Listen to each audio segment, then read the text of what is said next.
Now let's continue Chapter 23. "Save the sandwiches!" Gloria Dump yelled to me. "Save the punch!" "I got my dog pictures!" screamed Sweetie Pie. She went running around, tearing them off the trees and the chairs. "Don't worry!" she kept shouting. "I got 'em!" I grabbed the platter of egg salad sandwiches, and the preacher grabbed the punch, and we ran into the kitchen with them. And when I ran back outside, I saw that Amanda had hold of Miss Franny Block and was helping her into the house. Miss Franny was so teetery in her high heels that the rain would have knocked her right over if Amanda hadn't held on to her. I grabbed Gloria Dump's arm. "I'm all right," she said, but she put her hand on my arm and held on to me tight. I looked around the garden before we left. All the crepe paper was melted and the candles were out, and then I saw Otis. He was standing there by his jar of pickles looking down at his feet. "Otis!" I hollered at him over the rain. "Come on, we're going inside." When we got in the kitchen, Amanda and Miss Franny were laughing and shaking themselves like dogs. "What a downpour," said Miss Franny. "Wasn't that something?" "That came right out of nowhere," said the preacher. "Hoo-wee!" said Gloria. "Dog!" squawked Gertrude. I looked at her. She was sitting on the kitchen table. The thunder was really booming and cracking. "Oh, no!" I said. I looked around the kitchen. "Don't worry," said Sweetie Pie. "I saved them dog pictures. I got 'em right here." She waved around her wad of magazine pages. "Where's Winn Dixie?" I shouted. "I forgot about him. I was just thinking about the party, and I forgot about Winn Dixie. I forgot about protecting him from the thunder." "Now, Opal," the preacher said, "he's probably right out in the yard hiding underneath a chair. Come on, and you and I will go look." "Hold on," said Gloria Dump. "Let me get you a flashlight and some umbrellas." But I didn't want to wait. I went running out into the yard. I looked under all the chairs and around all the bushes and trees. I called his name real loud. I felt like crying. It was my fault. I was supposed to hold on to him, and I forgot. "Opal!" I heard the preacher call. I looked up. He was standing on the porch with Gloria, and Dunlap and Stevie Dewberry were standing there too. "Your guests are here," the preacher said. "I don't care," I hollered. "Come on up here," Gloria Dump said, her voice all hard and serious. She shone her flashlight out at me. I walked up onto the porch, and she handed me the flashlight. "Tell these boys hey," she said. "Tell them you are glad they came and that you will be right back just as soon as you find your dog." "Hey," I said. "Thank you for coming. I just got to find Winn Dixie, and then I'll be right back." Stevie stared at me with his mouth wide open. "You want me to help?" Dunlap asked. I shook my head. I tried not to cry. "Come here, child," Gloria Dump said. She reached for me and pulled me close to her and whispered in my ear, "There ain't no way you can hold on to something that wants to go. You understand? You can only love what you got while you got it." She squeezed me hard. "Good luck now," she called, as me and the preacher stepped off the porch and out into the rain. "Good luck," Miss Franny called from the kitchen. "That dog ain't lost," I heard Sweetie Pie holler to somebody inside. "That dog's too smart to get lost." I turned around and looked back, and the last thing I saw was the porch light shining on Dunlap Dewberry's bald head. It made me sad, him standing on Gloria's porch, his bald head glowing. Dunlap saw me looking, and he raised up his hand and waved to me. I didn't wave back. Chapter 24. Me and the preacher started walking and calling Winn-Dixie's name. I was glad it was raining so hard because it made it easy to cry.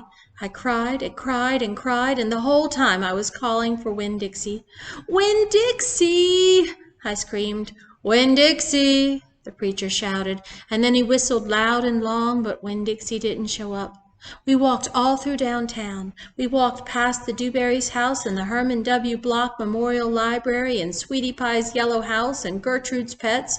We walked out to the Friendly Corners trailer park and looked underneath her trailer. We walked all the way out to the Open Arms Baptist Church of Naomi. We walked past the railroad tracks and right on down Highway 50. Cars were rushing past us, and their tail lights glowed red like mean eyes staring at us. "Daddy!" I said, "Daddy, what if he got run over?" "Opal," the preacher said, "we can't worry about what might have happened. All we can do is keep looking." We walked and walked, and in my head I started on a list of 10 things that I knew about Winn-Dixie, things I could write on big old posters and put up around the neighborhood, things that would help people look for him. Number 1 was that he had a pathological fear of thunderstorms. Number 2 was he liked to smile, using all his teeth. Number 3 was he could run fast. Number 4 was that he snored. Number 5 was that he could catch mice without squishing them to death. Number 6 was he liked to meet people. Number 7 was he liked to eat peanut butter. Number 8 was he couldn't stand to be left alone. Number 9 was he liked to sit on couches and sleep in beds. Number 10 was he didn't mind going to church. I kept on going over and over the list in my head. I memorized it the same way I had memorized the list of 10 things about my mama.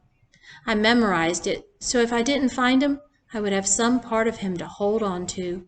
But at the same time, I thought of something I'd never thought of before, and that was that a list of things couldn't even begin to show somebody the real Winn-Dixie, just like a list of 10 things couldn't ever get me to know my mama. And thinking about that made me cry even more. Me and the preacher looked for a long time, and finally he said we had to quit. "But, Daddy," I said, "Winn-Dixie's out there somewhere. We can't leave him." "Opal," the preacher said, "we have looked and looked, and there's only so much looking we can do." "I can't believe you're going to give up," I told him. "India Opal," the preacher said, rubbing his nose, "don't argue with me." I stood and stared at him. The rain had let up some. It was mostly a drizzle now. "It's time to head back," the preacher said. "No," I told him. "You go ahead and go, but I'm going to keep on looking." "Opal," the preacher said in a real soft voice, "it's time to give up." "You always give up," I shouted. "You're always pulling your head inside your stupid old turtle shell. I bet you didn't even go out looking for my mama when she left. I bet you just let her run off too." "Baby," the preacher said, "I couldn't stop her. I tried. Don't you think I wanted her to stay too? Don't you think I miss her every day?" He spread his arms out wide and then dropped them to his sides. "I tried," he said. "I tried." Then he did something I couldn't believe. He started to cry. The preacher was crying. His shoulders were moving up and down, and he was making snuffly noises. "And don't believe that losing Winn-Dixie doesn't upset me as much as it does you," he said. "I love that dog. I love him too." "Daddy," I said. I went and wrapped my arms around his waist. He was crying so hard he was shaking. "It's all right," I told him. "It's okay." "Shh," I said to him like he was a scared little kid. "Everything will be okay." We stood there hugging and rocking back and forth, and after a while the preacher stopped shaking, and I still held on to him, and I finally got the nerve to ask the question I wanted to ask. "Do you think she's ever going to come back?" I whispered. "No," the preacher said. "No, I do not. I've hoped and prayed and dreamed about it for years, but I don't think she'll ever come back. Gloria says that you can't hold on to anything, that you can only love what you've got while you've got it." "She's right," the preacher said. "Gloria Dump is right." "I'm not ready to let Winn-Dixie go," I said.